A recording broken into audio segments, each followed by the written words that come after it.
राधे धे हरे कृष्णा। राधे रानी की कृपा से आप सभी का दिन शुभ हो। आज दिनांक है 19 अक्टूबर और दिन है रविवार और आज है कार्तिक मास के कृष्ण पक्ष की चतुर्दशी तिथि, जिसे नरक चतुर्दशी भी कहते हैं, और आज ही है मासिक शिवरात्रि भी। आप सभी को मासिक शिवरात्रि और नरक चतुर्दशी की भी बहुत बहुत शुभकामनाएं। हमारे चैनल पर ये दोनों कथाएं भी सुनाई गई हैं, आप जरूर सुन लीजिएगा। आज ब्रह्म मुहूर्त का समय रहेगा। सुबह 4:53 से 5:41 तक सूर्योदय होगा। सुबह 6:29 पर और सूर्यास्त होगा शाम 5:54 पर। और आज कार्तिक मास के कृष्ण पक्ष की त्रयोदशी तिथि दोपहर 1:51 तक रहेगी। बाद में चतुर्दशी तिथि प्रारंभ हो जाएगी और आज भद्रा भी लग रही है।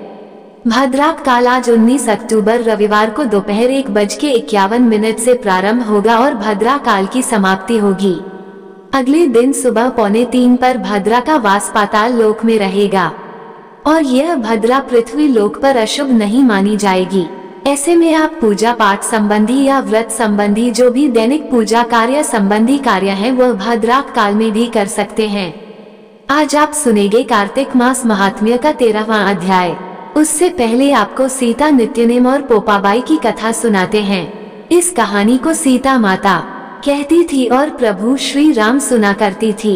एक दिन श्री राम भगवान को किसी काम के लिए बाहर जाना पड़ा, तो सीता माता कहने लगी कि भगवान, मेरा तो 12 वर्ष का नित्यनेम है, अब आप बाहर जाएंगे तो मैं अपनी कहानी किसे सुनाऊंगी।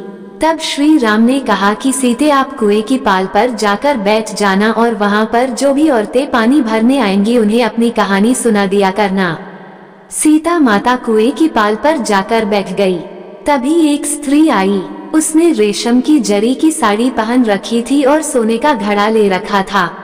सीता माता उसे देखकर कहने लगी, बहन, मेरा 12 वर्ष का नित्यनेम सुन लो। पर वह स्त्री बोली कि मैं तुम्हारा नित्यनेम सुनूंगी तो मुझे तो घर जाने में देर हो जाएगी और मेरी सास मुझसे झगड़ा करेगी।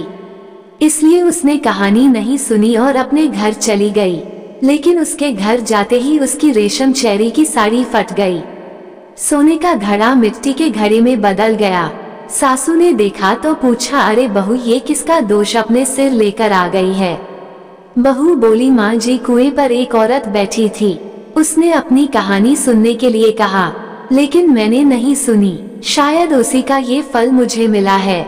बहू की बात सुनकर अगले दिन वही साड़ी और वही घड़ा लेकर सास कुएं की पाल पर गई।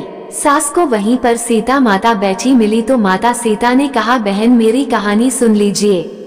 सासू बोली, एक बार छोड़, मैं तो 4 बार कहानी सुन लूंगी। तब सीता माता बोली, राम आए, लक्ष्मण आए, देश के पुजारी आए, नित्यनेम का नेम लाए, आओ राम बैठो, राम तपी रसोई जिमो, राम माखन मिश्री खाओ, राम दूध बताशा पियो, राम सूत के पलका मोठो, राम शाल दुशाला पोठो, राम शाल दुशाला ओढ़ो, राम जब बोलूं राम ही राम, राम सवारे सबके काम, खाली घर भंडार भरेंगे, सबका बीड़ा पार करेंगे, श्री राम जय राम जय जय राम। सासू बोली, बहन, कहानी तो बहुत अच्छी लगी। फिर कहानी सुनकर सासू घर चली गई और उसकी साड़ी फिर से रेशम जरी की बन गई। मिट्टी का घड़ा भी फिर वापस से सोने के घड़े में बदल गया। बहू ने देखा तो कहने लगी, सासू माँ, आपने ये सब कैसे किया। सासू बोली, बहू, तू दोष लगाकर आई थी और मैं अब दोष उतार कर आ रही हूँ। बहू ने पूछा कि माँ जी, वो कुएं वाली स्त्री कौन है। सासू ने बताया कि वह तो सीता माता थी, वह पुराने से नया कर देती हैं, खाली घर में भंडार भर देती हैं, वो लक्ष्मी जी का वास घर में कर देती हैं और मनुष्य की जो भी इच्छा हो उसे पूर्ण कर देती हैं। बहू बोली, माँ जी, फिर तो ऐसी कहानी मुझे भी सुना दो। सास बोली कि ठीक है, तुम भी सुनो। फिर सास ने कहानी शुरू की। राम आए, लक्ष्मण आए, देश के पुजारी आए, नित्यनेम का नेम लाए, आओ राम बैठो, राम तपी रसोई जिमो, राम माखन मिश्री खाओ, राम दूध बताशा पियो, राम सूत के पलका मोठो, राम शाल दुशाला पोठो, राम शाल दुशाला ओढ़ो, राम जब बोलूं राम ही राम, राम सवारे सबके काम, खाली घर भंडार भरेंगे, सबका बेड़ा पार करेंगे, बोलो श्री राम जय जय राम। कहानी सुनकर बहू बोली, माँ जी, कहानी तो बहुत अच्छी है। सासू ने कहा, ठीक है, अब से हम इस कहानी को रोज किया करेंगे। अब सास बहू रोज सवेरे उठती, नहाती, धोती और पूजा करने के बाद नितनेम की सीता माता की कहानी कहती, एक दिन की बात है, उनके यहाँ पड़ोस की एक औरत आई और बोली कि बहन जरा सी आंच तो देना। तो बहू बोली कि आंच तो अभी हमने जलाई ही नहीं। पड़ोसन बोली तो फिर तुम सुबह 4 बजे से उठकर क्या कर रही हो? तो उन्होंने कहा कि हम तो सुबह सुबह उठकर पूजा करते हैं। फिर सीता माता की नितनेम की कहानी कहते हैं। पड़ोसन ने उनकी बात सुनकर फिर कहा कि सीता माता की कहानी कहने से तुम्हें क्या मिला? तब वे दोनों बोले कि सीता माता की कहानी कहने से घर में भंडार भर जाते हैं, सारे काम पूर्ण हो जाते हैं, मन की इच्छा भी पूरी होती है। पड़ोसन ने कहा, बहन अगर ऐसा है तब तो फिर मुझे भी कहानी सुना दो। तब बहू बोली कि ठीक है, तुम भी यह कहानी सुन लो। राम आए, लक्ष्मण आए, देश के पुजारी आए, नितनेम का नेम लाए। आओ राम बैठो राम, तपी रसोई जिमो राम, माखन मिश्री खाओ राम, दूध बताशा पियो राम, सूत के पलका मोठो राम, शाल दुशाला पोठो राम, शाल दुशाला ओढ़ो राम, जब बोलूं राम ही राम, राम सवारे सबके काम, खाली घर भंडार भरेंगे, सबका बेड़ा पार करेंगे, श्री राम जय जय राम। पड़ोसन ने इस कहानी को सुना तो कहने लगी, बहन कहानी तो बहुत अच्छी लगी। अब वो पड़ोसन भी नितनेम सीता माता की कहानी कहने लगी। कहानी कहने से सीता माता ने पड़ोसन के भी धन के भंडार भर दिए। देखते ही देखते अब तो पूरे मोहल्ले में नितनेम की कथा चल पड़ी और हर किसी की मनोकामना पूर्ण होने लगी। हे सीता माता, जैसे आपने उन सभी के भंडार भरे वैसे ही हमारे भी भरना। कहानी कहने वाले, सुनने वाले और हुंकार भरने वाले सबके भरना। सभी प्रेम से बोलिए सीता मैया की जय। कार्तिक मास की पोपाबाई की कहानी। किसी नगर में एक भाई बहन रहा करते थे। बहन का नाम पोपाबाई था। भाई की शादी हो गई थी। पोपा बहुत ज्यादा नियम व्रत करती थी। एक दिन उसने अपने भाई और भाभी से कहा कि मैं शादी नहीं करूंगी, मेरे रहने के लिए गांव के बाहर एक झोपड़ी बनवा दो, मैं उसी में रहकर अपना जीवन व्यतीत कर लूंगी।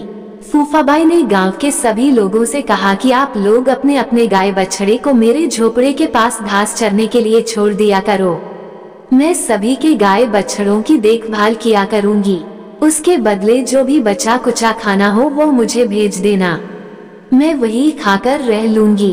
एक दिन उस नगर का राजा शिकार खेलने जंगल में आया और गांव के बाहर जंगल के पास बनी झोपड़ी देखकर रुक गया। झोपड़ी के पास जाकर उसने आवाज लगाई कि कौन है, लेकिन भीतर से कोई आवाज न आने पर वह लगातार दरवाजा खटखटाता रहा।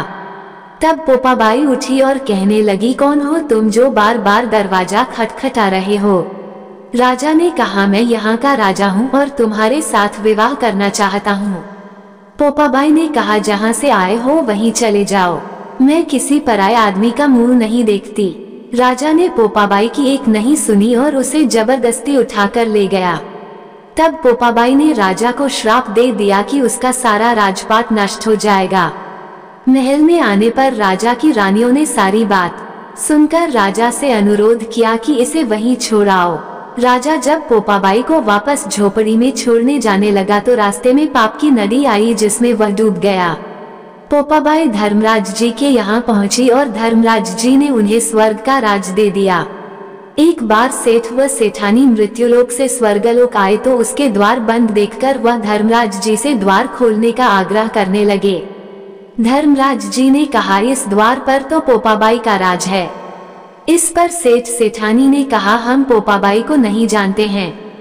धर्मराज जी ने दोनों की बात सुनकर कहा कि तुम दोनों 7 दिन तक मृत्युलोक में रहो। 8 खोपरा से राई भरकर 5 कपड़े ऊपर रखकर कहानी सुनकर उद्यापन करना और कहना कि राज है पोपाबाई का, लेखा लेगी राई राई का।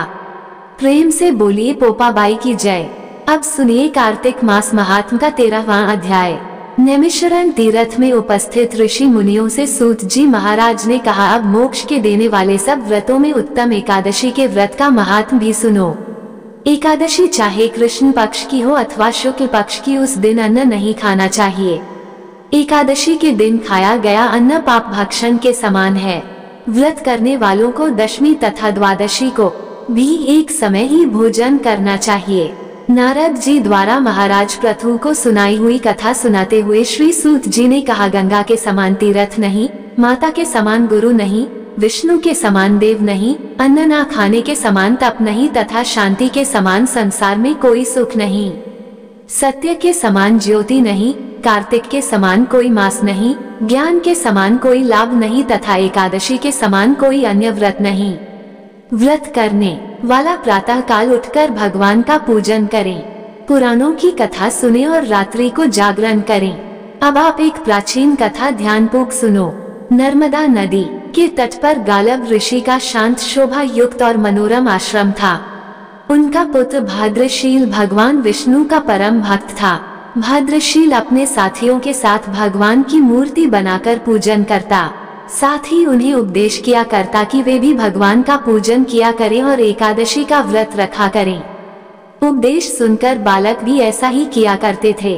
अपने पुत्र के चरित्र को देखकर गालब ऋषि ने एक समय उससे पूछा, हे भद्रशील, तुम हर समय भगवान विष्णु की ही पूजा अर्चना में लगे रहते हो, वो उपदेश तुमको किसने दिया है?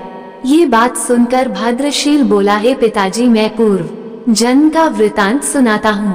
पहले जन्म में मैं चंद्रवंश में धर्मकीर्ति नामक राजा था। दत्तात्रेय जी से मैंने शिक्षा दीक्षा ग्रहण की थी, साथ ही 1000 वर्ष तक राज्य भी किया था। अपने उस जन्म में मैंने धर्म तथा पुण्य के अनेक कार्य किए, परंतु बाद में बुरी संगति में फंसकर मैंने वेद मार्ग छोड़ दिया और पाखंड के मार्ग पर चल पड़ा। मेरे दुराचारों को देखकर प्रजा भी पाप कर्म करने लगी। इस तरह धर्म शास्त्रों के कथना अनुसार प्रजा के पाप का 6ठा भाग भी मुझको मिलने लगा। एक दिन शिकार खेलने के लिए मैं वन में गया। दिन भर भूखा प्यासा भटकता रहा, खाने पीने को कुछ नहीं मिला। जंगल में भटक जाने के कारण शाम को मैं घूमता फिरता नर्मदा नदी के किनारे जा पहुंचा। उस दिन एकादशी का व्रत होने के कारण वहां पर एकत्रित अनेक वैष्णव भगवान का भजन कीर्तन कर रहे थे। भूख प्यास से व्याकुल और हरा थका होने के कारण मैं रात भर वहीं पर पड़ा रहकर कीर्तन सुनता रहा। प्रातः काल होते ही भूख प्यास के कारण मेरे प्राण निकल गए और उसी समय यमराज जी के दूत आए और मुझ पापी को मारते पीटते हुए यमराज के पास ले गए। वहां पर यमराज ने चित्रगुप्त से मेरे पाप पुण्य का लेखा जोखा पूछा। चित्रगुप्त ने कहा, यद्यपि यह महान पापी है, परंतु इसने एकादशी का व्रत किया था और रात्रि भर भगवान का कीर्तन भी सुना था। एकादशी को भोजन न करने के कारण इसके प्राण निकले हैं, इस कारण ही इसके समस्त पाप नष्ट हो गए हैं। चित्रगुप्त की यह बात सुनकर यमराज तत्काल अपने सिंहासन से उठकर खड़े हो गए और मुझे नमस्कार किया। फिर मुझसे बोले, हमसे बड़ी भूल हुई है, आप क्षमा करें। फिर यमराज अपने दूतों को धिक्कारते हुए कहने लगे, हे दूतों, जो व्यक्ति भगवान के नाम का स्मरण करता है अथवा सुनता है उसको कभी हमारे पास मत लाना। जिसने अनजाने में भी एकादशी का व्रत किया हो उसके समस्त पाप नष्ट हो जाते हैं और उसे हमारे पास आने की आवश्यकता नहीं पड़ती। इसके बाद यमराज ने मेरा पूजन किया और फिर मुझे सुंदर विमान पर बैठाकर विष्णु लोक को भेज दिया। हजारों वर्ष इंद्रलोक और विष्णु लोक में रहने के बाद अब मैंने आपके यहाँ पर जन्म लिया है। एकादशी के व्रत की महिमा तो अपार है ही। जो इस कथा को सुनता अथवा सुनाता है उसके भी समस्त पाप नष्ट हो जाते हैं। हरे कृष्ण। आज कार्तिक मास महात्म्य के अध्याय में बस इतना ही। अब आपको सुनाते हैं श्री कृष्ण और राधा रानी की एक बहुत सुंदर कहानी। एक बार की बात है, राधा रानी को एक सर्प ने काट लिया। राधा जी की सारी सखियां दौड़ी दौड़ी माँ के पास आई और कहने लगी, माँ चलकर अपनी बेटी को देखो, एक काले सांप ने इसे डस लिया है और राधा के सिर से दोहनी गिर गई और वह बेहोश हो गई है। अब इसके विष को उतारने के लिए किसी गुनी को बुलाना पड़ेगा। माँ ने सुना तो डर गई और रोते रोते राधा जी को अपने हृदय से लगा लिया। एक सखी कहने लगी, माँ यदि राधा जी को ठीक करना है तो श्री कृष्ण जी को बुला लाओ। अगर कृष्ण जी आ जाएंगे तो राधा जी तुरंत ही जीवित हो जाएंगी, क्योंकि श्री कृष्णा गारुणी हैं, तीनों लोकों में उनसे श्रेष्ठ कोई नहीं है। सूरदास जी बता रहे हैं कि राधा रानी को ठीक करने के लिए आज कृष्ण जी को बुलाया जा रहा है। अब राधा रानी की सखियां कृष्ण जी की मैया यशोदा के पास आई और कहने लगी, मैया तुम्हारा कृष्ण सांप के विष को मंत्रों से उतारने वाले गारुणी हैं, आप अपने पुत्र को हमारे साथ भेज दो। राधा रानी को काले सांप ने डस लिया है। मैया यशोदा ने सुना तो सुनकर मुस्कुराने लगी कि अभी थोड़ी देर पहले तो राधा मेरे घर आई थी। राधा रानी की मूर्छा के मूल कारण को समझकर मैया यशोदा चुप हो गई और सखियों को अपने हंसने का कारण नहीं बताया। अब मैया यशोदा कान्हा जी को पुकारने लगी, कहने लगी, कान्हा, राधा के यहाँ कीर्ति नाम की ग्वालिन तुम्हें बुलाने आई थी, तुम वहाँ चले जाओ। सुना है राधा को काले सांप ने डस लिया है और तुम कब से गारुनी बन गए, लल्ला जल्दी जाओ और उसका विष छाड़ दो। माँ ने मन ही मन मुस्कुराकर कहा, कृष्ण, सुना है तुम कुछ ऐसा जंत्र मंत्र जानते हो कि काले सांप का विष उतर जाता है। अब भगवान श्री कृष्ण जी गारुनी बनकर वहाँ आ गए। जब वृषभानुसुता राधा ने सुना तो मन में बड़ी प्रसन्न हुई कि श्री कृष्ण तो आज मेरे द्वार पर आए हैं, और अपने आप को राधा रानी धन्य समझने लगी। प्रेमवश वह एकदम मुरझा गई और राधा जी की आंखों से प्रेम के आंसू झरने लगे। राधा को इस प्रकार देखकर माँ भी व्याकुल हो गई। वे समझने लगी कि राधा के एक एक अंग में विष का गहरा प्रभाव हो गया है और अब तो माँ रोती व्याकुल होकर इधर उधर फिर रही हैं। वे अपनी पुत्री को बार बार गले लगाती हैं और फिर राधा रानी की दशा देखकर पानी पानी हो रही हैं। श्री कृष्ण के आने की खबर पाकर माँ दौड़कर आई, कान्हा जी के पैरों को पकड़कर कहने लगी, हे मोहन, मेरी लाडली बेटी राधा बहुत ही व्याकुल है, कृपा करके इसे ठीक कर दो। माँ चाहे जो समझे, लेकिन प्रेम पूर्ण हृदय के प्रेम भावों को तो श्री राधे रानी और श्री कृष्ण दोनों ही पूरी तरह से समझ रहे हैं। तब श्री कृष्ण ने कुछ झाड़ फूंक शुरू कर दिए और राधा जी को स्पर्श किया। जैसे ही उन्होंने राधा जी को स्पर्श किया तो एकदम से किशोरी जी यानी श्री राधा रानी ने आंखें खोल दी। श्री कृष्ण जी वास्तव में बहुत बड़े गारुनी हैं। शरीर का विष तो उन्होंने झाड़ दिया, लेकिन मन और सिर पर प्रेम का जादू कर दिया। अब राधा रानी ने होश में आकर अपने नेत्र खोले और आगे श्री कृष्ण को देखा तो बस एक टक निहारती रही। फिर लाज से एकदम खड़ी होकर अपने वस्त्रों को संभालने लगी। फिर राधा रानी ने अपनी माँ से पूछा, माँ आज क्या है, सब लोग यहाँ इकट्ठे क्यों हैं? माँ बोली, राधे, तुम्हें सांप ने डस लिया था और तुम्हें तो अपने तन मन की कोई सुधि नहीं रह गई थी। अब माँ राधा रानी को बताने लगी कि श्री कृष्ण के मंत्रों के द्वारा तुम्हारा उपचार हुआ है। राधा रानी की माँ बार बार कुंवर कन्हाई की बड़ाई करने लगी। माँ ने श्री कृष्ण के मुख को चूमा, गले से लगाया और फिर अपने घर भेज दिया।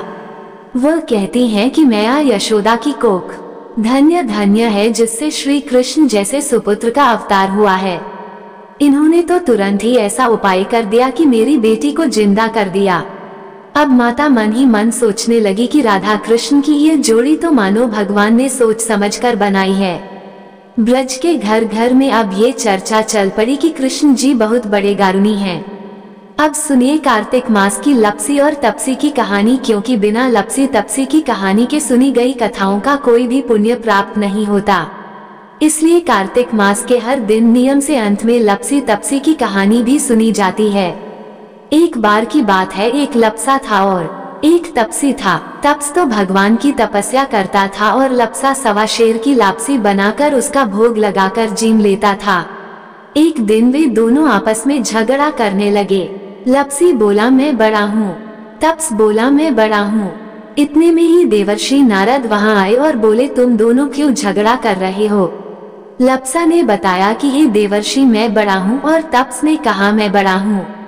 तप्स बोला, मैं सारा दिन भगवान की पूजा करता हूँ, इसलिए मैं बड़ा हुआ। ये सुनकर नारद जी ने कहा कि मैं तुम्हारा फैसला कल कर दूंगा। कार्तिक मास चल रहा था। दूसरे दिन लपसा और तपसी नहाकर आए तो नारद जी ने 1.25 करोड़ की अंगूठी उनके आगे फेंक दी। लपसा का ध्यान उस अंगूठी पर नहीं गया। तपसी तपस्या करने बैठा तो उसे जमीन पर पड़ी हुई अंगूठी दिखाई पड़ी और उसने अपने घुटने के नीचे छुपा लिया और तपस्या करने लगा। उधर लपसी लापसी बनाकर उसका भोग भगवान को लगाकर जीमने बैठ गया। इतने में ही देवर्षि नारद वहां प्रकट हुए। उन्हें देखकर दोनों ने उन्हें प्रणाम किया और फिर दोनों ने एक साथ पूछा, बताइए देवर्षि, हम दोनों में से कौन बड़ा है? फिर तपसी ने एक बार फिर कहा कि मैं बड़ा हूँ। लपसा हाथ जोड़कर खड़ा रहा। तब देवर्षि ने कहा कि मैं अभी इस बात का निर्णय किए देता हूँ। फिर देवर्षि ने तप्स को इशारा किया और कहा कि तुम जरा अपना घुटना तो उठाओ। तब तप्स के एक घुटने के नीचे 1.25 करोड़ की अंगूठी निकली, जिसे देखकर नारद जी बोले, यह अंगूठी तूने चुराई है, तुझे तेरी तपस्या का फल नहीं मिलेगा। तब तप्स बोला, हे नारद जी, मेरी तपस्या का दोष कैसे दूर होगा? नारद जी ने कहा, रोटी बनाकर बाटियां नहीं बनाया तो फल तुझे मिलेगा, ब्राह्मण जमाकर दक्षिणा नहीं दी तो फल तुझे मिलेगा, साड़ी देकर ब्लाउज नहीं दिया तो फल तुझे मिलेगा, और जो दिए से दिया जलाए उसका फल तुझे मिलेगा। सब व्रत त्योहारों की कहानी सुनने के बाद जो तेरी कहानी ना सुने उसका फल तुझे मिलेगा। तब से लप्सा तपसी की कहानी सुनी और सुनाई जाती है। कहानी सुनने के बाद कहा जाता है, लप्सी को फल लप्सा ना हो, तपसी को फल तपसी ना हो, महा की कहानी कथा को फल महाने हो। ये थी लप्सा और तपसी की कहानी। सभी प्रेम से बोलिए कार्तिक के ठाकुर राय दामोदर जी की जय। अब सुनिए श्री तुलसी स्तोत्र, चालीसा पाठ और आरती। सनातन धर्म में तुलसी को अत्यंत पूजनीय माना जाता है। जिस घर के आंगन में तुलसी होती है वहाँ कभी कोई कष्ट नहीं आता और माँ तुलसी के नाम के उच्चारण मात्र से ही भगवान विष्णु प्रसन्न हो जाते हैं। तुलसी जी में जल चढ़ाने से घर में सुख समृद्धि आती है तथा हर प्रकार के रोग शोक आदि व्याधि से मुक्ति मिल जाती है। तुलसी जी की पूजा करते समय श्री तुलसी स्तोत्र का पाठ जरूर करना चाहिए। ऐसा करने से माता तुलसी जल्द प्रसन्न होती हैं और माता तुलसी जी की पूजा का भक्तों को 2 गुना फल मिलता है। तो प्रिय श्रोताओं, अब आपको पुंडरीकृत तुलसी स्तोत्र का हिंदी अनुवाद सुना रहे हैं। आप सब भी मन में श्रद्धा रखकर तुलसी स्तोत्र का हिंदी अनुवाद सुनिए। देवी तुलसी माँ को मेरा प्रणाम है, मैं आपको नमन करता हूँ। हे विश्व की पालक, आप श्री हरि की परम प्रिय हैं। हे देवी, आपकी शक्ति के कारण ब्रह्मा से लेकर सभी देवता इस संपूर्ण संसार को बनाए रखने और उसका अंत करने में सक्षम हैं। इसका अर्थ है कि आपके कारण ही ब्रह्मा जी के साथ अन्य देवतागण सृष्टि के निर्माण, उसके पालन पोषण और विनाश में लगे हुए हैं।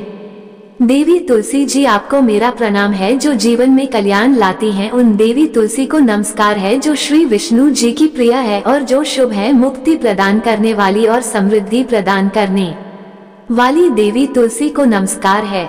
देवी तुलसी को नमस्कार है। हे देवी, कृपया मुझे सभी प्रकार के दुर्भाग्य और विपत्तियों से बचाए रखना।